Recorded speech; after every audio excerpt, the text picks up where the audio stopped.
Maga was about to die for the 14th time. She had bitten into a rotten apple, yet again.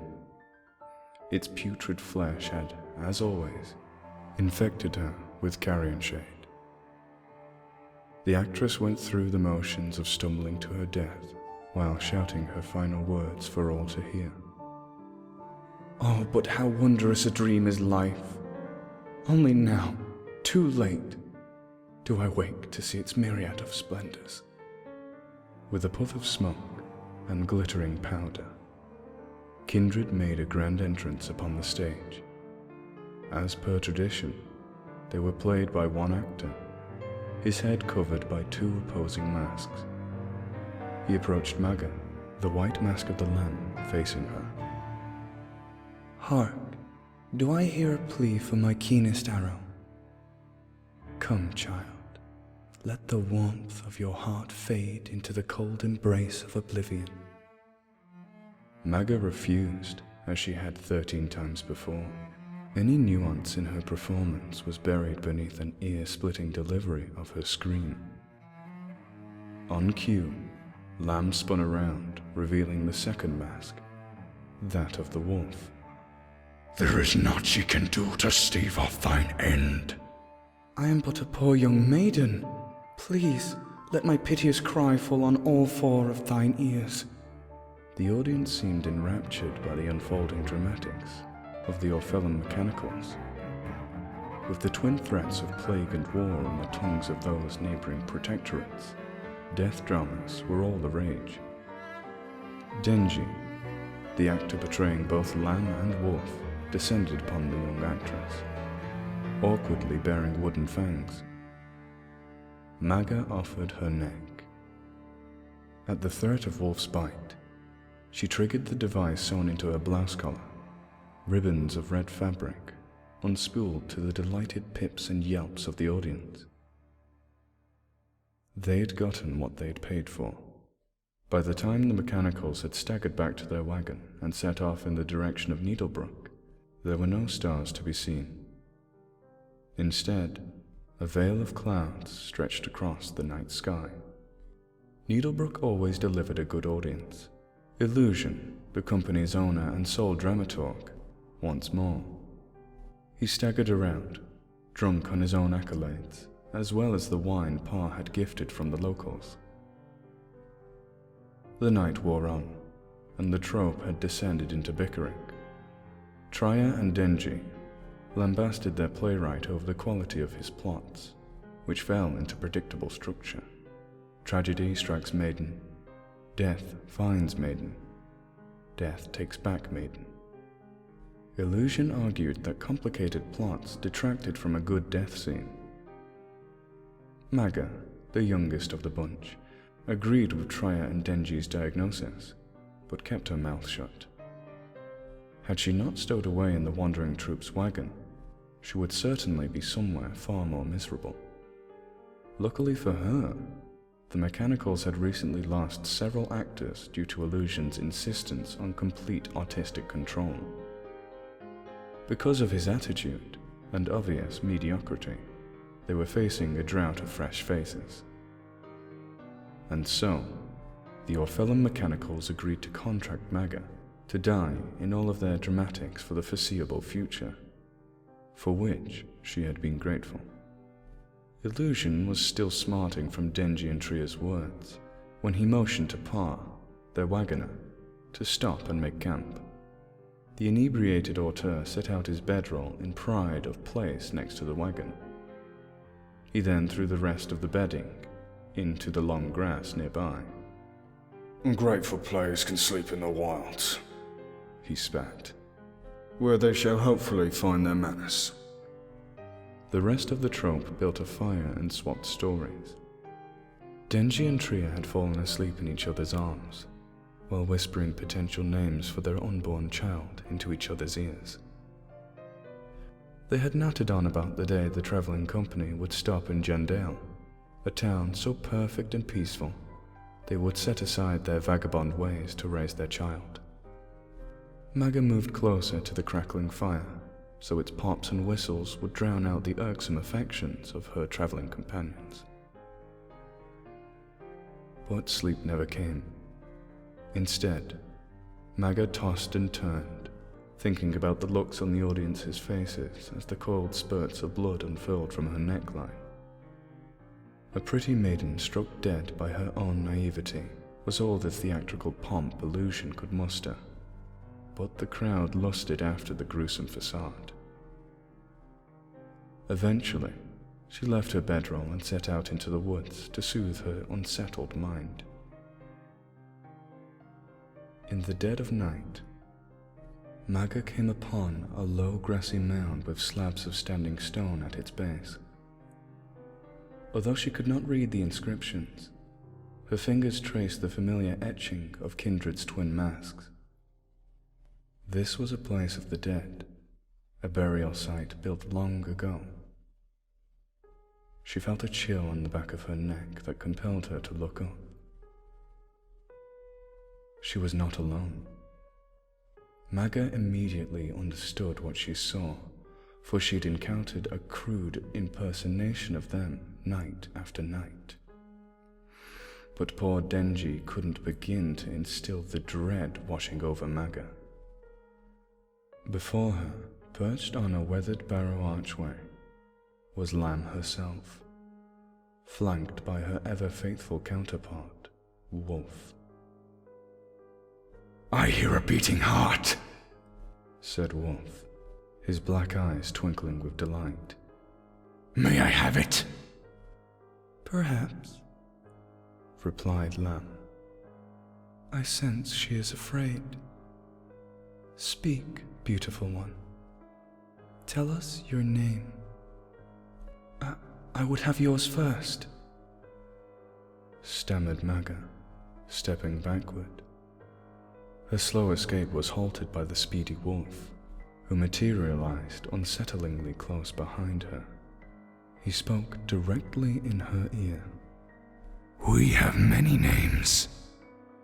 "In the west, I am Ina to his Annie," said Lam. "In the east, Fire to his Waliol. But we are kindred everywhere.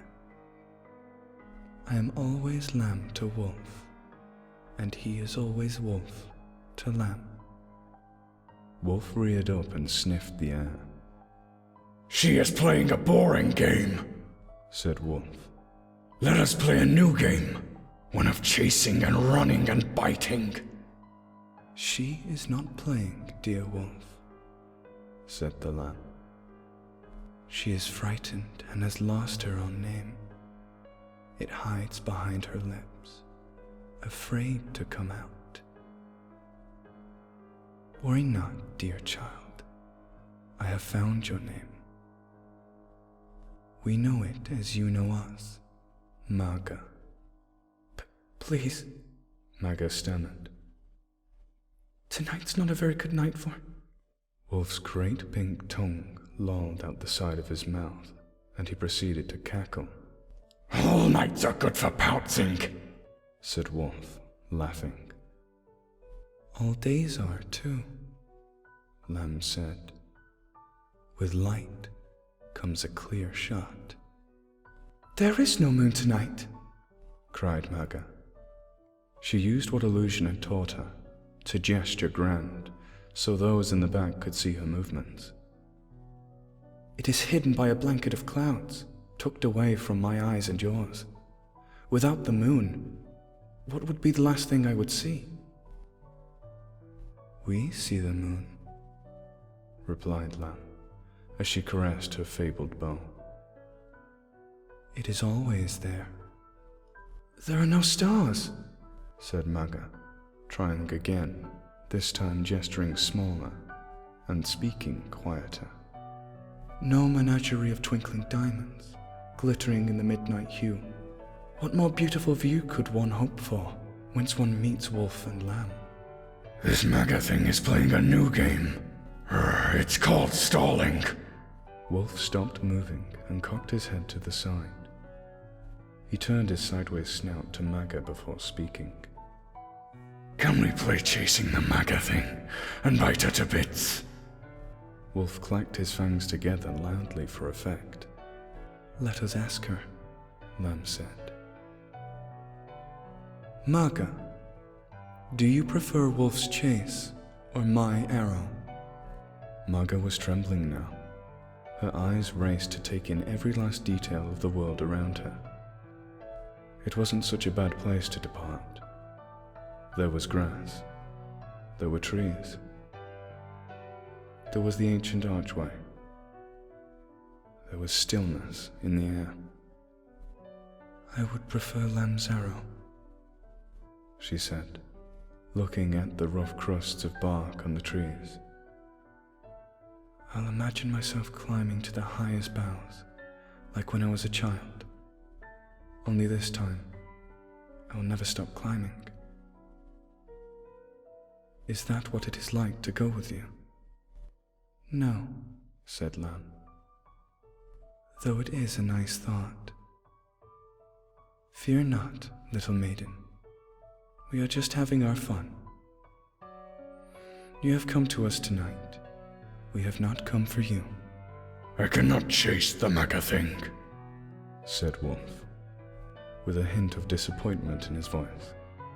"But there are things nearby. Other things ripe for the chasing and biting. Hurry, Lamb. I am hungry." "For now, know that your theatrics have pleased us, and we will watch them until the day we meet again." Wolf passed over Maga and disappeared into the woods. The shadowy beast sneaked away through the fields of tall grass. Maga looked back toward the weathered barrow. Lamb was gone. The actress fled. When Maga returned to the encampment, she found it in utter ruin. The wagon she had only just begun to call home had been ransacked and reduced to a smoldering husk. Bits of clothing and ruined props lay strewn across the campsite. She found Denji's body near where he'd slept. He had died protecting Traya, whose corpse lay behind him. Judging from the trails of blood, their deaths had not been slow. They had dragged themselves towards each other, their fingers entwined in one last caress before death. Maga had noticed that Illusion had managed to kill 2 of the bandits before being burnt to a crisp, along with Pa and the wagon. The only thing that remained untouched were Denji's lemon wolf masks. Maga picked them up and held them in her hands. She placed the lamb mask over her own eyes and heard the voice of Wolf. "Chase the Maga thing." The maiden ran the distance to Needlebrook, never once looking back. The golden round was filled to the brim with a sea of twinkling eyes, all glittering in excitement at the velvet curtain. The king sat in the theatre with the queen and their advisors, all eagerly awaiting the onset of the dramatics. Everyone hushed as the black curtain lifted to reveal the actors. Maga sat in a quiet dressing room under the stage. She heard the crowd fall silent as she studied herself in the mirror. The luster of youth had fallen from her years ago, and left her with a long shock of silver running through her hair. "Madam," said the stagehand, "you're not in costume yet." "No, child," Maga said. "I only dress at the last moment." "It is the last moment," said the young stagehand, holding the 2 final pieces of Maga's costume, the same lemon wolf masks from her days with the Orphelum Mechanicals. "May your performance be blessed tonight," the stagehand said. Maga prepared to leave for the stage. She slipped the masks over her head. The old chill from the dark barrow crept over her spine. She welcomed it, as always. She enthralled the audience as she glided onto the stage, embodying Lamb's graceful movements. She thrilled the crowd with her rendition of Wolf's playful savagery. She, as the twin deaths personified, eased the suffering of her fellow actors, or ripped it from their throats, until the crowd stood on its feet and erupted in thunderous applause. It was true. All audiences loved a good death, and they loved Magus more than any other. Even the king and queen were on their feet in praise of her work. But Marga heard no applause and saw no ovations.